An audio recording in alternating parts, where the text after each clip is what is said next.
Salut à tous! Aujourd'hui, nous allons explorer un monde fascinant où les joueurs doivent se battre pour survivre dans un environnement miniature rempli de dangers et de mystères. Bienvenue dans Smallland, un jeu de survie et d'exploration développé par une petite équipe de développement indépendant. Dans Smallland, les joueurs doivent s'aventurer dans un monde miniature, trouver des ressources pour se nourrir, se protéger et se défendre contre des ennemis. Ils doivent également fabriquer des outils, des armes et des abris pour survivre dans un environnement hostile. Dans cette vidéo, nous allons explorer les caractéristiques et les concepts de base de Smallland et de découvrir pourquoi ce jeu unique est un véritable défi pour les joueurs en quête d'aventure et de survie. Si vous êtes prêts à découvrir ce monde miniature rempli de mystères et de dangers, alors installez-vous confortablement et préparez-vous à plonger dans l'aventure ensemble. Notre personnage que l'on va créer est bien sûr miniature qui devra survivre dans un monde où tout est géant. La route du commencement est accompagnée des effigies de Chouette. En lui parlant, elle expliquera certains sujets qui mettent en lumière de la survie et de l'exploration. Le jeu est basé sur les mécanismes de survie et de l'exploration. Et vous devez collecter des ressources, construire des abris, fabriquer des outils, chasser des bestioles et plus encore pour y arriver. Il va falloir gérer votre santé, la faim et la soif, l'endurance, ainsi que la température. C'est-à-dire de mettre une tenue adaptée, chaude ou froide, car l'environnement est un élément très important dans la survie. La santé peut être remontée avec des bandages simples et de différents types avec l'établi.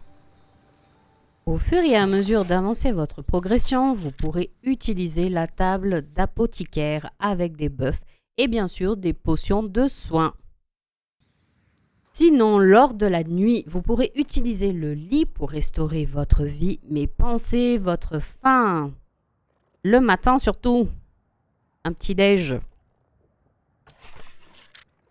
Dès le début, il y a des fourmis qui nous sautent dessus lors de notre périple, ce qui nous permet de récupérer des ressources comme de lymphe d'insectes et des têtes de fourmis. Avec votre progression, vous découvrirez le chaudron avec des recettes de plus en plus riches pour votre faim. Je vous parlerai également d'une recette pour dompter certaines créatures par la suite de cette vidéo. Faudra suivre. Il va falloir que vous utilisiez le mode antenne qui permet de voir autour de vous dans un périmètre les ressources ou encore les types de dégâts des créatures comme la sauterelle qui a un dégât contondant.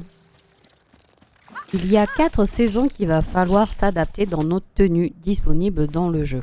En sachant que nous sommes en accès anticipé, que le contenu va changer au fur et à mesure du jeu. Nous allons rencontrer des personnages qui fabriqueront des armures différentes selon les statistiques de protection et de type de dégâts ou encore de vitesse de déplacement. Toujours pour ma progression, vous pouvez voir le nombre de choix d'armures qu'il est possible. Il m'en manque une pour le moment. En suivant la quête de base, on nous fait aller au PNJ suivant.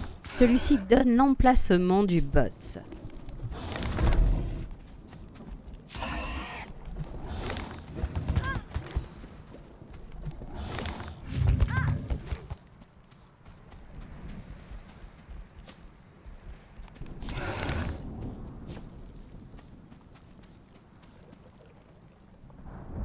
Il peut arriver des tempêtes soudainement et cela peut être difficile à rester dans l'environnement sans abri.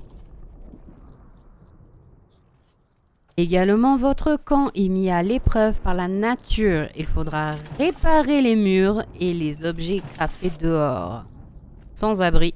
Une chose intéressante à savoir, l'eau. Votre personnage miniature n'a pas eu de la chance d'apprendre à nager et risque de se noyer, voire mourir. Je me suis penchée sur le domptage des créatures. La première, la coccinelle, fort bien, trop mignonne, mais nous sommes obligés de la taper pour l'avoir à moitié de la vie, pour la dompter avec un kit qui est à crafter dans l'établi.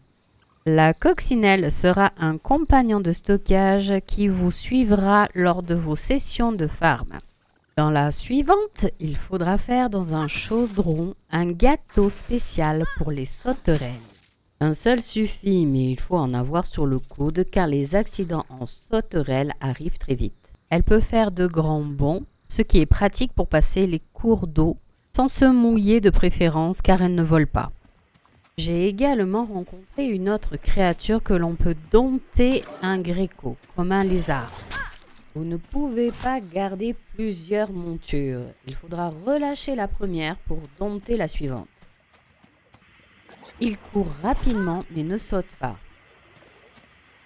Ayant plus de vie, il tient mieux face au combat des insectes qui nous attaquent.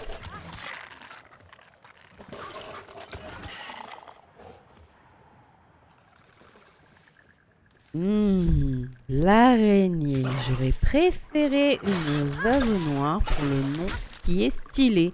Mais en ayant une araignée, elle court rapidement et elle a du poison quand elle attaque pour nous aider. D'autant qu'avec la tenue d'araignée que j'ai trouvée est sublime à obtenir et ce qui donne de la protection plus importante. L'exploration est l'un des points forts de Smallland.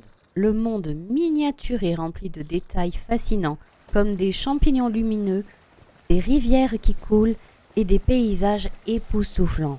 Vous pouvez également trouver des secrets cachés et des objets spéciaux qui peuvent vous aider à survivre.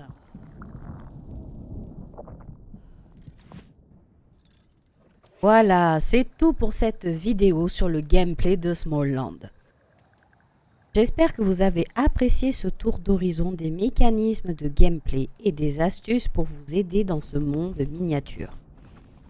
Si vous avez aimé cette vidéo, laissez un pouce bleu et un commentaire pour me dire ce que vous en pensez. Et si vous voulez plus de contenu sur Smallland ou d'autres jeux, abonnez-vous à ma chaîne pour ne rien manquer. Merci de votre attention et à bientôt dans une prochaine vidéo.